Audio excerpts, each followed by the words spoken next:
मैं आपको थोड़ी सी अपनी गवाही बताऊंगा आज। मैं जब प्रभु में आया तो मैं आपको बताना चाहता हूं, मैं कोई सीकर नहीं था। सीकर समझते हैं आप लोग? सीकर का मतलब मैं कोई खुदा को ढूंढने वाला व्यक्ति नहीं था। हम प्रभु के पास आए थे स्वार्थ में। कोई है मेरे साथ जो प्रभु के लिए नहीं, प्रभु से पाने के लिए कुछ आया था? ओके, लंबा हाथ उठाइए। Very good, God bless you. Okay, मैं आपको बताना चाहता हूं, मेरी मम्मी बीमार थी। मेरी मम्मी को बैक में जो L1 L2 है वहां गैप थी। मैं अपनी मम्मी के लिए बहुत दुआ करता था, और भी बहुत सारी घर में जरूरतें थी, बहुत सारी चीजें दिमाग में चलती रहती थी। मेरी प्योर टेस्टमनी है जो मैं आपको बताना चाहता हूं। मैं जब परमेश्वर के पास आया, मैं पहले दिन पे चर्च में जाके मैंने सबसे पहले तो मुझे लगता था ये अंग्रेजों का खुदा है, मैं यहां क्यों जाऊं, मेरा कोई काम नहीं है एंथनी और डिसूजा में। हम लोग जब क्रिश्चियन वर्ड्स आते हैं ना, तो ये सारी चीजें टंग, वो जो घंटा होता है बहुत बड़ा वाला, चर्च क्रॉस होगी, पादरी साहब खड़े होंगे सफेद कपड़े पहन के, हम सबको लगता है चर्च का मतलब ये होता है। सबसे पहले चर्च एक इमारत नहीं है, चर्च उसके लोग हैं। आप जानते हो, आप चर्च को देखना है, बाजू वाले को देखो, ये चर्च है। That's called church. The Bible says हम मसीह की देह हैं। आप याद रखिएगा, जीसस दीवारों को उठाने नहीं आएगा, यीशु कलीसिया को उठाने आएगा। आपको मुझे सबसे पहले तो लगता था कि ये अंग्रेज हैं। मैं वहां पर सोचा मैं जाऊंगा तो पता नहीं कैसे होगा। मेरी दीदी मुझे हमेशा बोलती थी, जा जा जा, तुझे बहुत जरूरत है, जा। लेकिन मैं अवॉइड करता था। हमारे घर पे जब कैसेट्स चलती थी, प्रभु की गीत चलते थे, कितनी कैसेट्स मैंने तोड़ी थी। आपको पता है, वो पहले कैसेट चलती थी, रील, अंदर वो रील होता था, कभी कभी वो अटकता था पेन डाल के। याद है टेप रिकॉर्डर का जमाना? हाँ, मैं वो जमाने का व्यक्ति हूँ। अभी तो यूट्यूब आ गया है, अभी तो कैसेट्स लगभग खत्म ही हो रही हैं। मेरे पास कैसेट्स होती थी, हम लोग कैसेट्स सुनते थे, और हमारा टेप रिकॉर्डर बटन से चालू नहीं होता था, वो वाला था, उसको मारते थे, वो भी बिलाम की गधे की तरह था। टेप रिकॉर्डर होते थे ना पहले, कैसेट्स होती थी, कभी कभी याद है वो अंदर पूरा रील फंसता था। कभी कभी निकालते निकालते इतना दूर चले जाते थे हम लोग, अरे यार ये खत्म ही नहीं हो रहा है ना। मैंने बहुत सारी कैसेट्स तोड़ी थी घर के अंदर। मुझे बहुत गुस्सा आता था जब प्रभु के गीत चलते थे, तो मुझे बहुत सवाल आते थे, नहीं नहीं नहीं। लेकिन जिस दिन मैं प्रभु के पास आया, मुझे पता चला वो सिंधियों का प्रभु है। यस, आपको मैं बताना चाहता हूं, वो गुजरातियों का खुदा है, वो महाराष्ट्रियंस का खुदा है, वो हमारे हिंदू और मुस्लिम भाइयों का खुदा है। यस, परमेश्वर, आप मजहब में रहते हैं, खुदा का कोई मजहब नहीं है, खुदा किसी रिलीजन से नहीं है। और याद रखिए, उसने कभी कोई धर्म बनाया भी नहीं। बाइबल नहीं कहती है कि उसने धर्म भेजा, बाइबल बताती है उसने पुत्र भेजा। आमेन। प्रभु जानता था। तो जब मैं गया प्रभु में, तो कुछ भाई मिले सिंधी में बात कर रहे थे, किया होता भाई वहां डी का था, किया है तो मैंने भी उनसे सिंधी में बात की। मैं हैरान हो गया, यार इतने सारे सिंधी बैठे हैं यहाँ पर, कोई एंथनी नहीं है, कोई डिसूजार नहीं है, फर्नांडिस अंकल तो मिल ही नहीं रहे, क्योंकि हमने बचपन से ही यही सुना है ना। मुझे बहुत अच्छा लगा, मैंने सोचा मैं कंटिन्यू जाऊंगा, और मैं जैसे जैसे जाता गया, बहुत सारे लोग आए, छोड़ दे जीसस को, बट मुझे बाद में पता चला कि मैंने नहीं, उसने मुझे पकड़ा है ना। तुमने नहीं, परंतु मैंने तुम्हें चुना है। Hallelujah, what a God we have. Bible कहती है, तुमने उसे नहीं चुना है, उसने तुम्हें चुना है ताकि तुम फल लाओ। और याद रखिए, कितनी बड़ी बात है ना, अपने बाजू वाले को नहीं चुना, आपको चुना उसने। कितने ब्लेस्ड हैं आप। कभी भी आपको लगे ना कि मेरे पास ये नहीं है, वो नहीं है, वो नहीं है, ये नहीं है। पर कभी भी आप किसी को देख के जलो तो पहली पहली चीज ये याद किया करो, वो नहीं चुना गया, मैं चुना गया, मैं आशीषित हूं। आप जानते हो द बाइबल सेज, सुनिए बड़े ध्यान से सुनिए, बाइबल सेज खुदा ने हमें चुना है। और जैसे जैसे मैं प्रभु में गया, मैं आपको अपनी ऑनेस्ट टेस्टिमनी बता रहा हूं, मैं प्रभु के पास पाने के लिए गया था और सब पा लिया मैंने। मेरी मम्मी ठीक हो गई, मेरे पापा के स्टोन्स निकल गए, मैं बहुत डिप्रेशन में था, मैं रात रात भर घूमता था। बहुत लोगों को पता है ये बात। मैं बहुत परेशान होता था, मैं पैदल चलता था बहुत स्ट्रेस में। कुछ लोग होते हैं ना बहुत खा लेते हैं, कुछ लोग बहुत पी लेते हैं, कुछ लोग शॉपिंग कर लेते हैं। हाँ, स्ट्रेस में करते हैं, अलग अलग फ्रूट्स हैं, शॉपिंग कर लेते हैं। बट जिस दिन स्ट्रेस उस दिन घर बर्बाद। लेकिन कुछ ऐसे भी होते हैं जो पैदल चलते हैं, मैं उनमें से था। मैं स्ट्रेस में 10-10 किलोमीटर पैदल चलता था, मुझे पता नहीं चलता था। मैं कभी कभी कैंप फायर से पैदल होके आता था, मुझे पता नहीं चलता था। चलता रहता था, चलता रहता था। आप जानते हैं, जब परमेश्वर ने हमारे परिवार को ब्लेस किया, आशीषित किया, उसके बाद मुझे ऐसा लगा कि अब बस मुझे मिरेकल्स के पीछे भागने की जरूरत नहीं है। और मैंने सिंसियर वे से बाइबल को स्टडी करना स्टार्ट किया, बहुत सिंसियर वे से।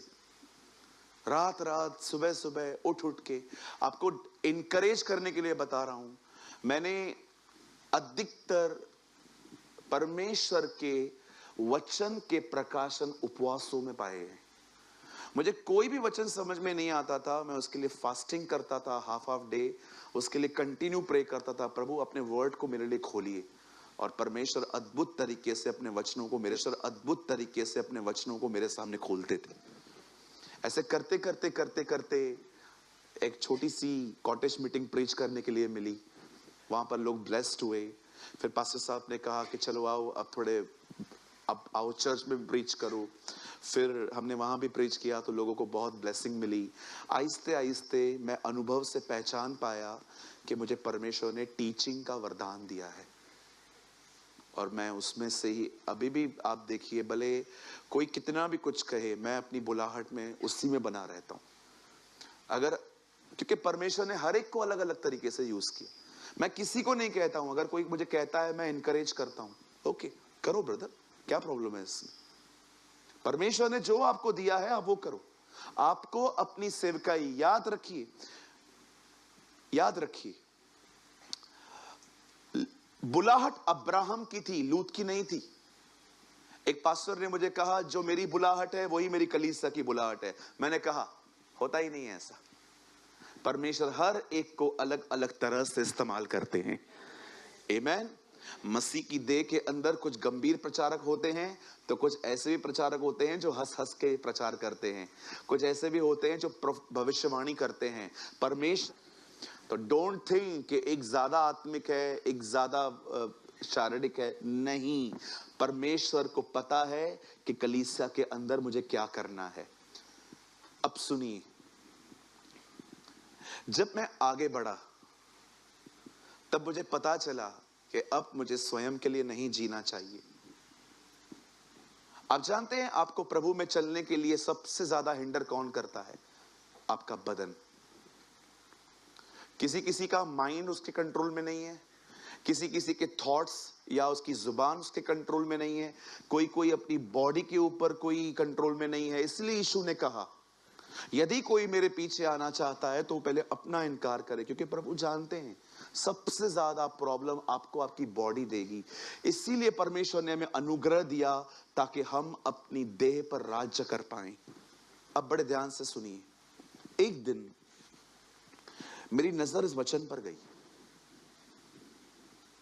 तब परमेश्वर का जब ये वचन मैंने पढ़ा तो मुझे एक वर्ड जो मेरे अंदर ये घुस गया, वो ये था, वो मन की भावनाओं और विचारों को जांचता है। आप जानते हैं, हमारे स्वार्थ में आने के बाद भी प्रभु हमें स्वीकारता है।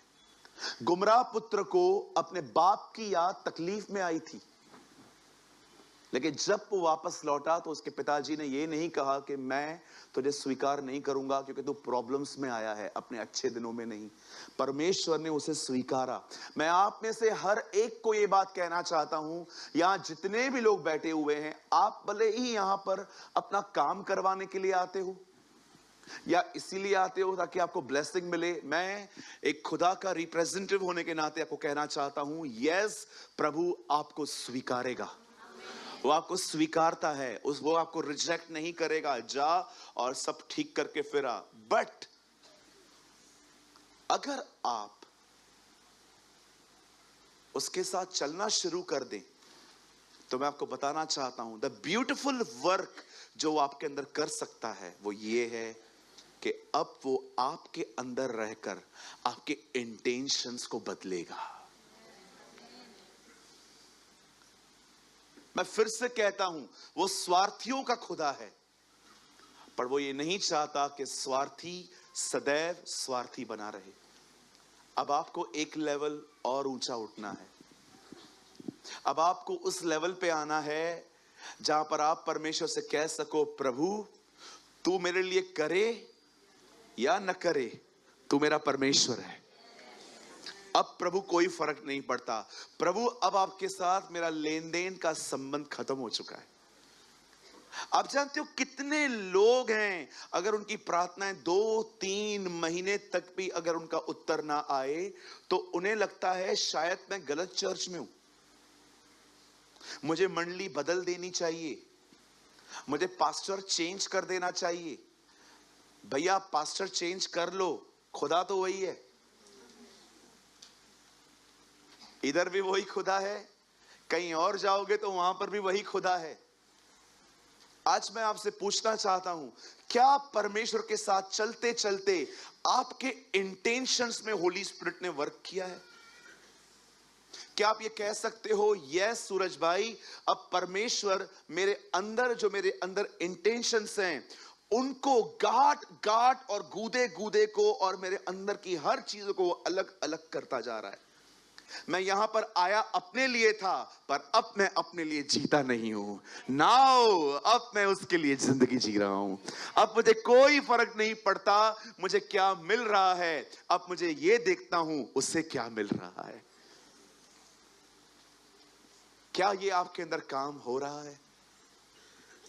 क्या आप ये कह सकते हो कि परमेश्वर का वचन मेरे अंदर, मेरे मैं को और सबको, कभी कभी हम देखते हैं हम लोग बहुत मैं में जिंदगी जीते। बोलिए मैं, बोलिए मैं।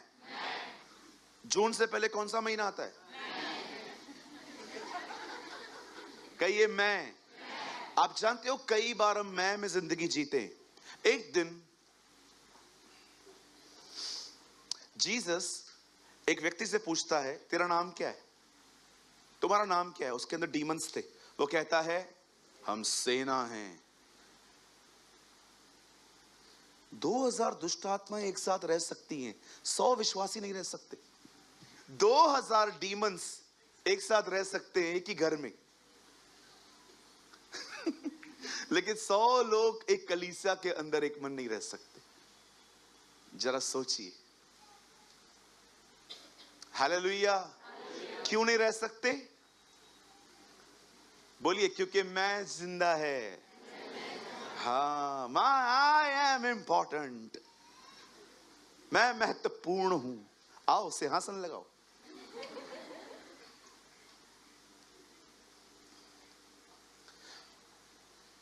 यीशु ने कहा, एक आत्मा एक आदमी के अंदर से निकल के कितनों को साथ में लेके आती है? कितनी हो गई टोटल? 8 हुई ना? 8 को लेके आती है ना, मतलब 8 उसके बोलने पे आती हैं। वो 7 को बोलती है, एक घर खाली है, चलो। सब साथ में ट्रेवल करना स्टार्ट करते। कोई बोलता है क्या, इसको नहीं लेके जाओ, मैं खाली, ये आएगा तो मैं नहीं आएगा, तू बैठ, ये नहीं आ रहा नहीं तो। वो नहीं लड़ते हैं। वो सोचो, शैतान प्रभु की कलीसिया को खराब करने के लिए कितना एक मन है, लेकिन विश्वासी उसका घर बनाने के लिए एक मन नहीं है। हम एडजस्ट नहीं करते, नहीं मैं उधर ही बैठूंगा जहां से वो न दिखे।